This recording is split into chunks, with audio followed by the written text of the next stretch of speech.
Bonjour à tout le monde. Aujourd'hui, nous allons voir le cours portant sur l'équation d'une droite et la leçon du jour porte sur la recherche d'une équation de droite. Alors, là, on avait vu dans la vidéo précédente que rechercher l'équation d'une droite revient à avoir 3 cas. C'est-à-dire, lorsqu'on vous demande de rechercher l'équation d'une droite donnée, on peut distinguer 3 cas. Le premier cas, c'est lorsque la droite passe par 2 points. Lorsque la droite passe par 2 points donnés, on a une méthode nous permettant de déterminer l'équation d'une droite. Le deuxième cas qui peut se poser, c'est lorsque la droite passe par un point donné et elle est parallèle à une autre droite. Là aussi, c'est un autre cas qui se pose. Et le troisième et dernier cas, c'est lorsque la droite dont on veut déterminer l'équation passe par un seul point, passe par un point donné et perpendiculaire à une autre droite donnée. Donc, ce sont les 3 cas que nous avons. Et figurez-vous que toujours, lorsqu'on vous demande de déterminer l'équation d'une droite, recherchez l'un des 3 cas. Vous trouverez toujours l'un de ces 3 cas. Alors, pour le premier cas, c'est-à-dire lorsque la droite passe par le point donné, on a vu comment rechercher l'équation de cette droite. Et cette fois-ci, aujourd'hui, nous allons essayer d'apprendre de déterminer l'équation d'une droite qui passe par un point donné, c'est-à-dire on sait au niveau de l'énoncé que la droite passe par un point donné et elle est parallèle à une autre droite donnée. Ça correspond au deuxième cas que je venais d'évoquer tout de suite. Alors, pour mener à bien cette activité, je vous ai proposé ici un exercice au-dessus duquel nous allons essayer de travailler. Nous disons ceci. Le plan est muni de repère origine. On a donné les 3 points. E de coordonnées 1, 3. F de coordonnées moins 2, moins 1. Et G de coordonnées 2, moins 2. Alors, la question, ce que fait quoi? C'est de déterminer une équation de la droite D passant par le point E et parallèle à la droite FG. Alors, pour ce faire, on doit d'abord commencer par représenter ces 3 points. Alors, à ce niveau, nous avons la représentation des axes et ces 3 points. J'ai fait la représentation graphique. Et au niveau de cette représentation graphique, on a placé les 3 points. Et puisque la droite dont on veut déterminer l'équation est parallèle à la droite FG, donc pour avoir une idée sur quoi on est en train de travailler, j'ai tracé la droite FG. C'est-à-dire par 2 points donnés passe une unique droite. Là, on a tracé cette droite. Et qu'est-ce qui reste? C'est de tracer la droite D. Mais quelles sont les données que nous avons? Nous savons que la droite D passe d'abord par le point E. Et le point E, c'est tout ici. Ça, c'est une première condition. Mais ça ne suffit pas parce que par un point, on avait dit passe plusieurs droites. Donc, il faudrait qu'il y ait une autre information pour avoir l'idée de la droite, pour tracer la droite. Et la deuxième information, c'est que cette droite non seulement passe par le point E, mais aussi est parallèle à la droite FG. Donc, rapidement, je vais essayer de faire la représentation. Et c'est en quoi faisant, j'essaie de placer l'équerre comme ça. On essaie de placer l'équerre dans ce sens. Et après, qu'est-ce qu'on fait? On place la règle aussi comme ça. Et on procède par glissement. On essaie de glisser l'équerre jusqu'à ce qu'on arrive au niveau du point. Donc la droite doit passer par le point. Je vais essayer de représenter. Donc, voici ce que nous avons. Et je vais essayer de procéder cette fois-ci la droite. Je fais la projection de la droite. Ainsi, nous avons la représentation de la droite D. Alors, maintenant, pour déterminer l'équation de cette droite, qu'est-ce que nous allons faire? Toujours, lorsqu'on nous demande de déterminer l'équation d'une droite donnée, on commence par choisir un point qui appartient à cette droite. Ce point peut être un point N, ça peut être un point D, ça peut être un point... En tout Et de telle sorte que ce point se trouve sur la droite. Alors, c'est la condition. La première condition, on choisit, et moi, le point que je vais choisir, c'est le point M.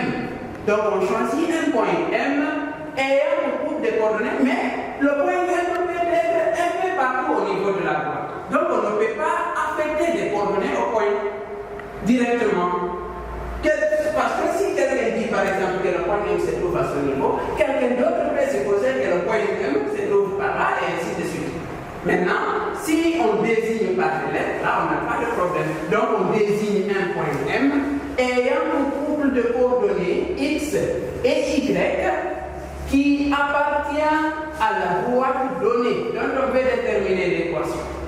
Alors, si cette condition est vérifiée, cela équivaut à dire que le point M appartient à la droite D, comme vous le voyez. Ici, les deux droites sont parallèles. Alors, si je suppose, par exemple, que le point M se trouve ici, alors on peut former ici deux vecteurs. Je peux avoir le vecteur EM et je peux avoir le vecteur FG. Mais de toutes les façons, on peut dire que ces deux vecteurs EM et FG ont des supports parallèles. Et dès lors que deux vecteurs ont des supports parallèles, on peut dire que ces deux vecteurs sont collinaires. Donc, les deux vecteurs sont collinaires. On peut dire que le vecteur EM, puisque M appartient à la droite, et M vecteur, donc je vais écrire ça, et M vecteur est collinaire au vecteur FG, si vous voulez. Donc, est collinaire au vecteur FG. Quelqu'un d'autre pouvait prendre le vecteur G. Il n'y a pas de problème, le sens n'est pas important, c'est seulement la direction qui est importante. Alors, voici ce que nous avons, EM et collinaire à FG. Et après ça, on détermine les couples de coordonnées des vecteurs EM et FG. Alors, on peut dire, lorsqu'on prend le vecteur EM, ce vecteur a pour couple de coordonnées, d'après la formule, on prend l'abscisse de l'extrémité du vecteur, c'est-à-dire x et m, moyen l'abscisse de l'origine x et de l'autre côté vous avez y m, l'ordonnée de l'extrémité, moyen y et ça devient les couple de coordonnées de ce vecteur, et en remplaçant les lettres par les valeurs, on aura e, m, vecteur, aura pour couple de coordonnées x, m, on a déjà désigné ça par x. Donc, je prends ici x. Ça, c'est x, m. Moyen x, e. Ici, l'abscisse du point e, c'est 1. Donc, on aura x, moyen 1. Et après, on revient y, m, c'est y. Donc, je prends ici y, moyen y de e. Ça, c'est l'ordonnée, ça correspond à quoi? Donc, nous aurons y, moyen 3. Ce sont les groupes de coordonnées du premier vecteur. Deuxièmement, maintenant, je viens au niveau du vecteur FG. Nous avons FG vecteur de manière analogue, c'est l'abscisse de l'extrémité du vecteur, moyen, c'est l'abscisse de l'origine, x, f, et après nous avons YG, moyen, y, f. Et en remplaçant les lettres par les valeurs, on aura FG vecteur, aura pour couple de coordonnées, on prend l'abscisse de G. X de G, c'est 2. Donc nous avons ici l'abscisse, c'est 2. Moyen, X de F. X de F, c'est moins 2. Donc je peux faire intervenir les parenthèses, j'écris moins 2. Et je reviens au niveau de Y de G. Y de G, c'est moins 2. Ça, c'est l'ordonnée. Donc, je prends ici moins 2. Moyen Y de F. Y de F est égal à moins 100 aussi. Ça, c'est Y de F. Donc, on prend moyen 1. Ce qui va conduire à dire que FG vecteur aura pour couple de coordonnées, je prends ici 2, moyen fois moins 2, ça donne plus 2. Là, vous avez d'abord moins 2, moyen fois moins 1, ça donne plus 1. Ce qui équivaut à dire que f, g vecteur aura comme groupe de coordonnées, nous avons 2 plus 2 est égal à 4. Moins 2 plus 1 est égal à moins 1. Donc on a obtenu les groupes de coordonnées de ces deux vecteurs. Et après maintenant, puisqu'on avait dit le point M appartient à la droite D, c'est là qu'il faut dire que ces deux vecteurs sont collinaires, alors on va appliquer la condition de collinéarité. Et pour votre rappel, lorsque vous avez AB, le coordonnée X, Y, et un autre vecteur A', B', vecteur, ayant un groupe de coordonnées X', Y', ces deux vecteurs-là sont collinaires si et seulement si le produit dans ce sens, X fois Y', moyen X' fois Y est égal à 0. C'est lorsque cette condition est vérifiée, on peut conclure que ces deux vecteurs sont collinaires. Alors, je vais appliquer cette condition. Qu'est-ce qu'on va dire? On a donc, je commence par le premier vecteur, EM vecteur, qui est un couple de coordonnées X moins 1, Y moins 3. Ce vecteur est collinaire, ou bien ce vecteur EM, et je prends maintenant le deuxième vecteur, FG, ayant un couple de coordonnées 4, moins 1. Ces deux vecteurs-là sont collinaires,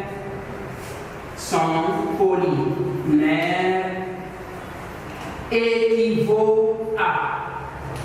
Cela veut dire quoi? Maintenant, je vais appliquer la condition. Qu'est-ce qu'il faut? On effectue le produit dans ce sens-là. Donc, on peut prendre x moins 1 multiplié par moins 1. Et puisque la multiplication est commutative, je peux commencer par moins 1 et après multiplier par x moins 1. Donc, nous avons moins 1 que l'on multiplie par x moins 1, moyen de la formule. On multiplie dans ce sens aussi. 4 multiplié par y moins 3. On aura finalement ce moyen 4, facteur de y moins 3, ceci est égal à 0. Alors, après cette opération, le tout devient très simple. On n'a qu'à développer et réduire. Donc, nous prenons moins 1 multiplié par x qui conduit à moins x, moins 1 multiplié par moins 1 qui donne plus 1. Ici, c'est fini. On prend le deuxième produit. Moins 4 fois y, c'est moins 4y. Et après, moins 4 multiplié par moins 3, ça donne plus 12. Ceci est égal à 0. Donc, finalement, je vais commencer. Moins x représente un terme qui n'a pas un autre terme qui lui est semblable. Donc, il ne peut pas s'additionner avec un autre terme à ce niveau. Nous prenons tout simplement moins x. La même chose pour moins y, pour moins 4y. Donc nous avons moins 4y. Et après, de l'autre côté, on regroupe les deux autres, plus 1 plus 12 devient égal à 0. Alors, on peut continuer par là pour dire que moyen x, moyen 4y, après plus 1 plus 12, ça donne plus 13 est égal à 0.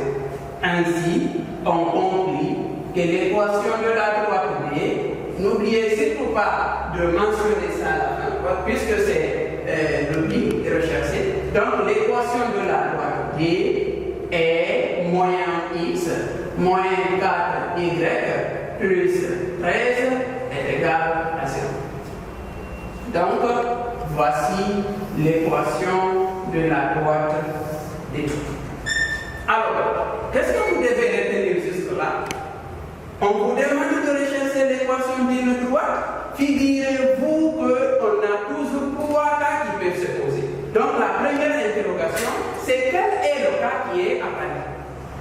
Et là, lorsque vous faites la lecture, vous serez en mesure de déterminer le cas. Et puisque nous, le cas qui nous intéresse, lorsque la droite passe par un point donné parallèle à une autre droite, alors là, on peut remarquer cela. Une fois que vous faites ce remarque, alors vous recherchez un point appartenant à la droite. Déjà pour les 3 cas, c'est ce qu'il faut faire.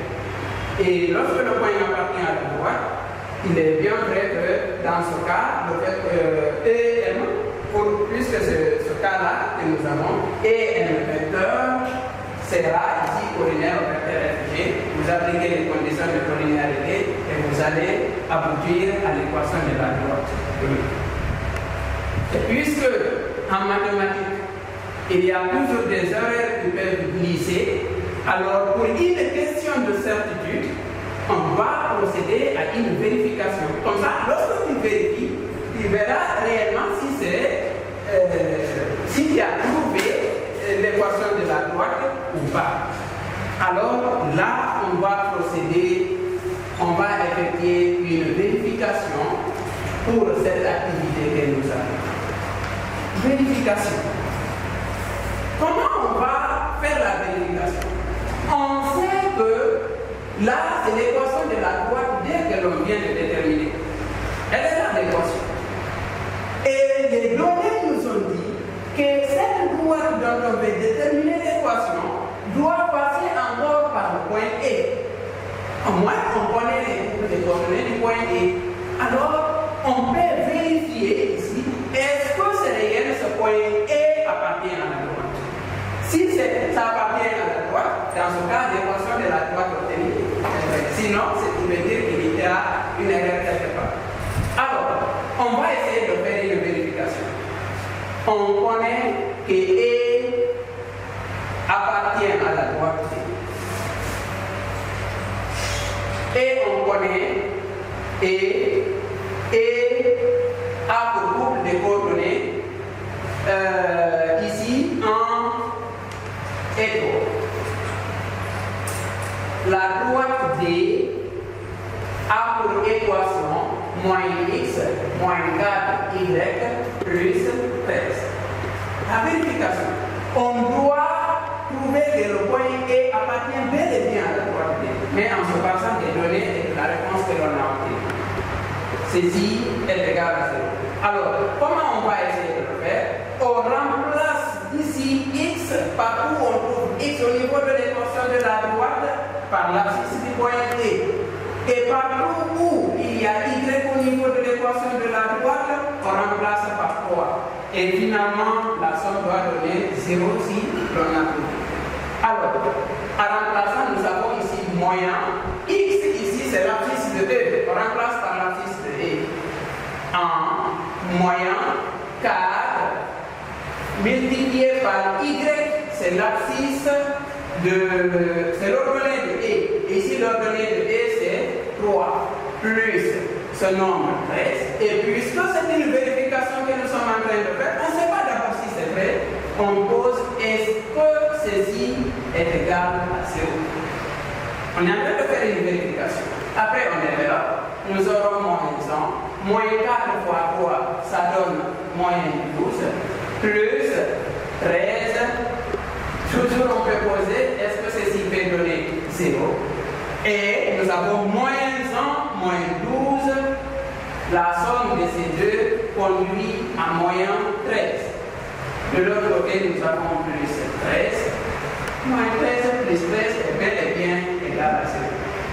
Et puisque moins 13 plus 13 est égal à 0, on peut conclure donc et le point E appartenant à la droite D. Et dès lors que ceci est vérifié, on conclut que l'équation de la droite qu'on a obtenue est bel et bien vérifiée. Donc, voici ce que nous avons. Donc, juste là, on a évoqué les deux cas. Rappelez-vous, le premier cas, c'est lorsque la droite passait par deux points donnés.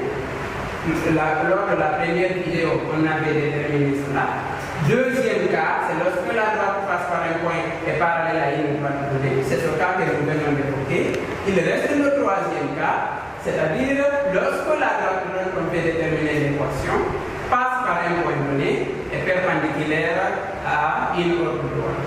Alors, pour ce troisième cas, nous allons revenir dans une autre vidéo. J'espère que c'est bien compris et c'est bon. Très bien, merci.